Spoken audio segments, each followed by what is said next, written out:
আপনারা দেখছেন পজিটিভ বার্তা প্ল্যাটফর্ম।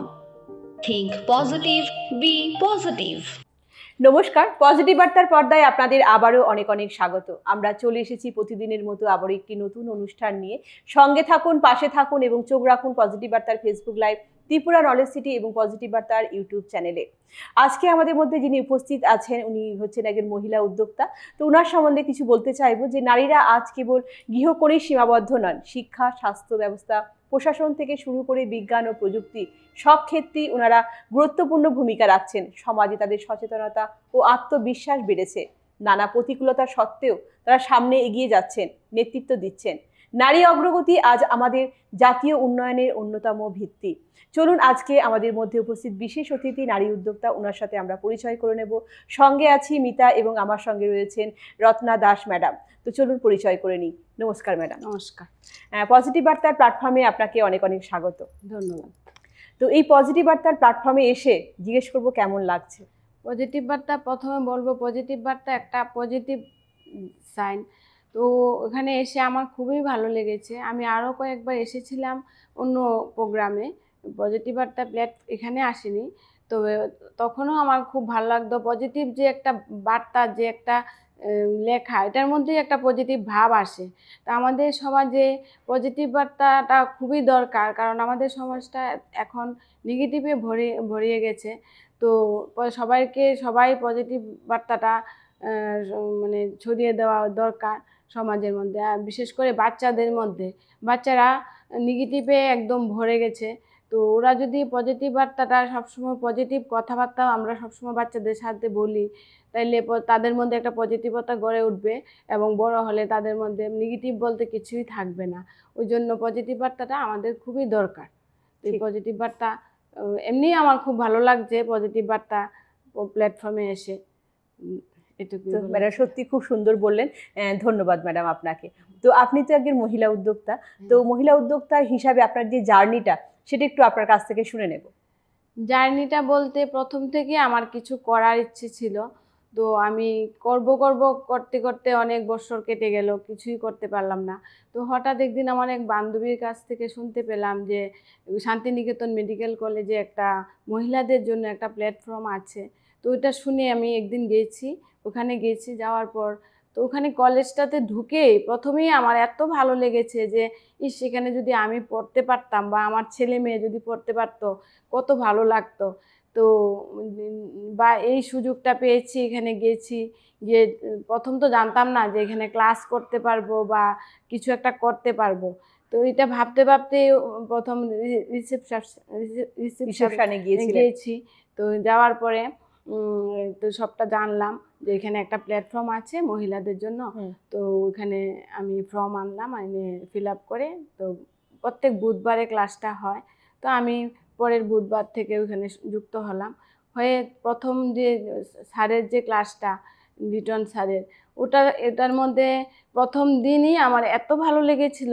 স্যারের কথা বা কলেজের চারদিকের পরিবেশ সবটা মিলিয়ে আমার মনে হয়েছিল যে না, এখানে আমি ক্লাস করব এবং আমি কিছু নিজেকে তৈরি করব, এটাই আর কি। বাহ, খুব সুন্দর যে আপনি একটা উদ্যোগ নিয়েছেন এবং সেখানে গেছেন এবং নিজের যে ইচ্ছাটা সেটা সেখানে প্রকাশ হচ্ছে আপনার আস্তে আস্তে, এবং আপনার ভালো লাগছে সেখানে গিয়ে। তো সেখানে গিয়ে আপনি মূলত কি করেন? এখানে গিয়ে আমি প্রত্যেক বুধবারে যাই। প্রত্যেক বুধবারে ক্লাস হয়, কম্পিউটার আর মেটাভার্সের ক্লাস হয়। তো মেটাভার্স আর কম্পিউটার ক্লাস আমাদের লিটন স্যার অফলাইনে ক্লাস করান, আর আমাদের সন্ধ্যা 7টা থেকে একটা ক্লাস হয়, গুগল ক্লাস। ওটার মধ্যে শামিমা ম্যাম আমাদের ক্লাসটা গাইড করেন। তো ওখানে গিয়ে আমি কম্পিউটার ক্লাসটাও করি, মেটাভার্স ক্লাসটাও করি, শিখছি আর কি। কম্পিউটার শিখছি, মেটাভার্স ক্লাসটা আর একদম ফ্রি অফ কস্টে ক্লাসটা করানো হয়। তো এটাই। হ্যাঁ, তো এই যে মেটাভার্স ক্লাস করেন, তো মেটাভার্সটা কি একটু আপনার কাছ থেকে জেনে নেব। মেটাভার্স সম্পর্কে আসলে আমি প্রথমত জানতামই না মেটাভার্সটা কি। প্রথম আমি শান্তিনিকেতন মেডিকেল কলেজে গিয়েই দেখতে পেয়েছি এবং জানতে পেরেছি এটা এতটা একটা সুন্দর ডিভাইস যে এটা মোবাইল থেকে একটু উন্নত ধরনের। তো মোবাইল দিয়ে তো আমরা সবই করতে পারি, তার থেকেও উন্নত এবং কাছে যে কোনো কিছু দূরের জিনিসকে আমরা কাছে নিয়ে আসতে পারি এই মেটাভার্সের মাধ্যমে। আজকালকার দিনে অনেক বৃদ্ধ লোক আছে যারা দূরে জার্নি করতে পারে না বা ভ্রমণ করতে পারে না বিশেষ বিশেষ ঠাকুর মন্দিরগুলি, ওটার মাধ্যমে আমরা কাছে ভ্রমণ করতে পারি বা দেখাতে পারি ওদেরকে। বা আমাদের কোনো বড় মিটিং যদি করতে হয়, আমরা বাইরে গিয়ে মিটিংটা করতে পারবো না, তো ওটার মাধ্যমে আমরা কাছে মানে মনে হবে যে যেন আমরা কাছে বসে ওদের সাথে মিটিংটা করছি। এটাই আর কি, একটু জানি এটাই আমরা এই মেটাভার্স সম্পর্কে। তো মেটাভার্স এক কথায় বলবো যে আমাদের যে আগামী দিনে আমাদের আরো উন্নত করছে এবং মানে আমরা ঘরে বসেই আমাদের তীর্থস্থান বলুন বা বিদেশের যে জায়গাগুলো আমরা যেতে পারি না সেই জায়গাগুলো আমরা দর্শন করতে পারবো। সত্যি মেটাভার্স আমাদের অনেক উপকারে আসবে। তাহলে আগামী দিনে চাইবো মেটাভার্সটা খুব আরো তাড়াতাড়ি আমাদের কাছে চলে আসুক। ধন্যবাদ ম্যাডাম আপনাকে। তো আপনি যে কলেজে রয়েছেন, কলেজে যান, কলেজটা কেমন লাগে আপনার কাছে? কলেজ সম্পর্কে তো বলে শেষ করা যাবে না। এত সুন্দর পরিবেশ, আর গ্রামের মধ্যে এত একদম বদ্ধ গ্রাম, তার মাঝখানে একটা কলেজ, চারিদিকে সবুজ পরিবেশ। তারপরে কলেজের ভেতরটা, প্রথম যেদিন আমি গিয়েছিলাম এদিন মনে হয়েছিল যে আমি কিসের মধ্যে এসেছি, আমি কি বাইরে কোথাও গেছি নাকি আমাদের ত্রিপুরাতে এত সুন্দর জায়গা। আমি এটা কোনোদিন ভাবতেও পারিনি বা দেখিও না। ওইসব জায়গা রানীখামারে মানে আমি যাইও না কোনোদিন। এই কলেজের মাধ্যমেই আমি ওখানে গেছি এবং আমার খুবই ভালো লেগেছে কলেজের মধ্যে গিয়ে। আর পরিবেশটা এত ঠান্ডা এবং মনোরম পরিবেশ, মানে এটা মানে বলে বোঝানো যাবে না। যে আপনারা যদি সবাই মিলে আসেন, ওখানে আসলে আপনারা দেখতে পারবেন যে এত সুন্দর পরিবেশ। আমাদের ত্রিপুরাতে আরও 2টা হসপিটাল আছে, একটা জিবি হসপিটাল, বিএম হসপিটাল আর আইজিএম হসপিটাল, আর এদিকে হলো হাঁপানিয়া হসপিটাল। আর এখন আমাদের শান্তিনিকেতন মেডিকেল কলেজ। বা নিজের কাছেও খুব গর্ব মনে হয় যে আমাদের ত্রিপুরা রাজ্যে একটা হসপিটাল চালু হয়েছে।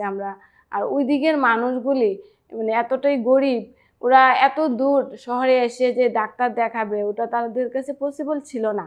কিন্তু এখন আমাদের শ্রদ্ধেয় মনোপীর স্যারের ইয়েতে আমরা এই হসপিটালটা পেয়েছি এবং তারাও প্রশিক্ষণ নিতে পারছে এখানে। খুব সুন্দর। তাহলে বলবো যে ওখানে যারা গ্রামের মানুষগুলো আছে ওখানে হসপিটালটা হওয়াতে তারা খুব ভালো সুবিধা পাচ্ছে। এবং কি কি সুবিধা পাচ্ছে যদি আপনি একটু বলেন? প্রথমত আমরা 10 টাকার বিনিময়ে আমরা এখানে একটা ওপিডি পরিষেবা পাই। তারপর ওষুধের মাধ্যমে আমরা 40% একটা ছাড় পাই। তারপর টেস্টের মাধ্যমে আমরা কিছুটা ছাড় পাই। তো ওইগুলি দেখুন, আমরা যদি ডাক্তার প্রাইভেট দেখাতে যাই তাহলে দেখুন আমরা 500 টাকার কমে আমরা দেখাতে পারি না। বা আমরা যদি আগরতলাতে এসে, শহরে এসে যদি আমরা কোনো ডাক্তার বা হসপিটালে দেখাই তাও ওদের অনেক গাড়ি ভাড়া লেগে যায়। তো ওইটা ওইখানের মানুষগুলোর জন্য এত সুবিধা হয়েছে যে 10 টাকার মাধ্যমে। আবার অনেকে কি করে যে ডাক্তার দেখাবো, ফার্মেসি থেকে ওষুধ কিনে খেয়ে ফেলি। তো ওখানে 10 টাকার বিনিময়ে হওয়াতে সবার মধ্যে একটা পজিটিভ ভাব এসছে, যাক আমরা একটু ডাক্তার দেখিয়ে ওষুধ খেতে পারবো। এটাই আর কি। ঠিক, ধন্যবাদ ম্যাডাম আপনাকে। তো এরপরে আবারও জানতে চাইবো যে ওপিডি তো চালু হয়েছে, তো ওপিডির সঙ্গে সঙ্গে কি আইপিডিও চালু হচ্ছে? হ্যাঁ, 15ই আগস্ট থেকে আমাদের আইপিডি পরিষেবাও চালু হবে এবং 1100 বেড সহ আমাদের হসপিটালটা চালু হচ্ছে 15ই আগস্টে। তো খুবই গর্বের বিষয় এটা। সত্যি খুবই গর্বের বিষয়। তো এরপরে আবারও জানতে চাইবো যে আমাদের যে India book of records, Asia book of records এবং সর্বোপরি ওয়ার্ল্ড বুক অফ রেকর্ডসে যে নাম উঠে এসেছে, এটা কি কারণে উঠেছে যদি আপনি বলতেন আমাদেরকে? প্রথমেই বলবো যে এই 21টা রাজ্য থেকে যে আমাদের 150 জন ছাত্রছাত্রী এখানে ভর্তি হয়েছে তারই সম্মাননা দেওয়ার জন্য যে প্রথমে ইন্ডিয়া বুক অফ রেকর্ডস, তারপরে এশিয়া বুক অফ রেকর্ড, এখন ওয়ার্ল্ড বুক অফ রেকর্ডসও পেতে চলেছে, স্বীকৃতি পেয়েছে। এবং সত্যি করে এটা শুধু গর্বের বিষয় আমাদের কাছে যে প্রথম বর্ষে ত্রিপুরা শান্তিনিকেতন মেডিকেল কলেজ হওয়াতে এতটা এগিয়ে গেছে এবং এত নাম করে ফেলেছে। সত্যি আমরা খুব গর্বিত। একটা সময় ছিল যখন ত্রিপুরা থেকে স্টুডেন্টরা বাইরেতে স্টেটগুলোতে ভর্তি হতো বা মেডিকেল পড়তে যেত, কিন্তু এখন কি হয়েছে, বাইরে থেকে স্টুডেন্টরা এসে আমাদের ত্রিপুরাতে এসে পড়ছে। এই সুযোগটা বিরাট বড় একটা পাওয়া। একদম তাই, সত্যি আমাদের কাছে বিশাল বড় একটা পাওনা।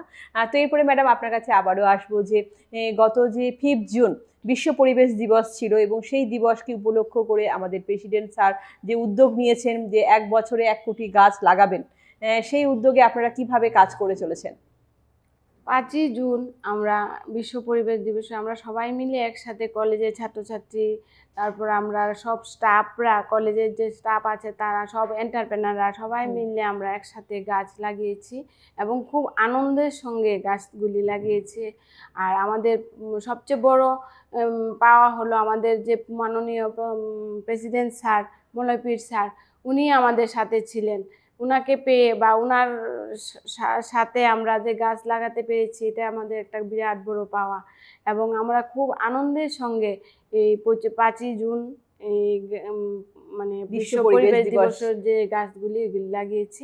এখন আমরা এই স্যার ওই দিনই একটা বার্তা দিয়েছেন যে আমরা 1 বছরে 1 কোটি গাছ লাগাবো। তো ওই বার্তা অনুযায়ী আমরা কাজ করছি সমস্ত মহিলা এন্টারপ্রেনাররা, এবং প্রতিদিনই আমরা একটু একটু কাজ করে যাচ্ছি। তো কিছুদিন আগে গত বুধবারেও আমরা গাছ লাগিয়েছি। এই মাঝে মাঝে আমরা গাছ লাগাই বিভিন্ন স্কুলে, এবং পজিটিভ বার্তা আমরা পাই, পজিটিভ সাড়া পাই। এবং সবচেয়ে ভালো লাগে যে কলেজটা সম্পর্কে যখন শুনে তখন তারা খুব পজিটিভ কথা বলে যে আমাদের ত্রিপুরা রাজ্যে আরেকটা কলেজ হয়েছে, আমরা খুব ভালো গর্ব আমাদের। আমরা আরেকটা আমাদের মানে রুগী দেখার একটা সুযোগ, বা সবসময় তো সব হসপিটাল খালি থাকে না, তো ওইখানে আরেকটা হওয়াতে আমাদের আর কোনো অসুবিধা হবে না। এটা যখন শুনি তখন নিজেকে একটু গর্ব মনে হয়, এই আর কি। যখন আপনারা গাছ লাগাতে যান বিভিন্ন সরকারি দপ্তর বলুন, স্কুল বলুন বা মন্দিরগুলোতে যান, তখন আপনাদের কলেজ সম্বন্ধেও আপনারা ওনাদেরকে জানান, তখন তারা ওনারা এই রিপ্লাইটি দেয় যে খুব ভালো পজিটিভ রিপ্লাই দেয়। একদম সত্যি খুব ভালো লাগছে আপনার সাথে কথা বলে। তো ম্যাডাম, এরপরে জানবো যে আমাদের যে গত 14ই জুন উপলক্ষে 14ই জুন সেই ডেটটাতে মানে দিল্লি প্রেস ক্লাবে গিয়েছিল 6 জন মহিলা এন্টারপ্রেনার, এবং যে কারণে পজিটিভ বার্তাকে সেখানে স্বীকৃতি দেওয়া হয়েছিল, সেই ঘটনাটা যদি আপনার কাছ থেকে একটু শুনে নিতে পারি। এটা তো একটা গর্বের বিষয় যে আমাদের মহিলারা এই 6 জন, একমাত্র মলয়পীর স্যারের দ্বারাই এটা সম্ভব হয়েছে। না হলে আমরা এই 6 জন মহিলারা যে দিল্লি পর্যন্ত পৌঁছাবে এটা কোনোদিনই সম্ভব ছিল না, হতো না সম্ভব। তো মলয়পীর স্যারের কারণে আমরা মহিলারা 6 জন স্যারের সহযোগিতায় দিল্লি পর্যন্ত পৌঁছেছে, এবং ওদের জার্নিটা ওখানে প্রকাশ করেছে। এবং এটাকে আমাদের সবার কাছে এবং ত্রিপুরাবাসীর কাছেও আমাদের এটা গর্বের বিষয়। 6ই সেপ্টেম্বর আবার আমাদের এন্টারপ্রেনাররা আরও 10 জন এন্টারপ্রেনার ওখানে যাচ্ছেন দিল্লিতে, দিল্লি প্রেস ক্লাবে যাচ্ছেন, এবং পজিটিভ বার্তাকে সম্মাননা দেওয়ার জন্য সম্মাননা পাবে ওখানে। এবং আমাদের স্যার থাকবেন এবং অনেক গুণীজনী ব্যক্তিরাও থাকবেন। সত্যি আমাদের মহিলা উদ্যোক্তা যারা আছেন তারা সত্যি কি সুন্দরভাবে তারা নিজেরা একসময় ঘর থেকে বেরোতে পারতো না, তারা এখন সেই উদ্যোগপতি হয়ে এখন ঘরের বাইরে বেরোচ্ছে, এবং দিল্লির মতো জায়গায় গিয়ে তারা সেখানে নিজেদের বক্তব্য পেশ করে আসছে, এবং তারা কিভাবে নিজেরা মহিলা উদ্যোক্তা হয়ে উঠলো এবং তাদের জার্নিটাও তারা ওখানে গিয়ে শেয়ার করতে পারছে। সত্যি খুব ভালো একটা বিষয়। তো আমরা অনুষ্ঠানের একেবারে শেষ পর্যায়ে চলে এসেছি। ম্যাডামকে জানাবো অসংখ্য অসংখ্য ধন্যবাদ ম্যাডামের মূল্যবান সময় আমাদের পজিটিভ বার্তার প্ল্যাটফর্মে দেওয়ার জন্য। তো আবারও চাইবো কোনো এক সময় ম্যাডামকে আমাদের মাঝে। তো আপনারা আমাদের অনুষ্ঠান আপনাদের কেমন লাগছে অবশ্যই কমেন্ট করে জানাবেন, এবং আগামী অনুষ্ঠানগুলো দেখার জন্য বলবো চোখ রাখতে পজিটিভ বার্তার Facebook live, Tripura knowledge city এবং পজিটিভ বার্তার ইউটিউব চ্যানেলে। আজকের মতো অনুষ্ঠান এই পর্যন্ত। আপনারা ভালো থাকবেন, সুস্থ থাকবেন। নমস্কার। নমস্কার।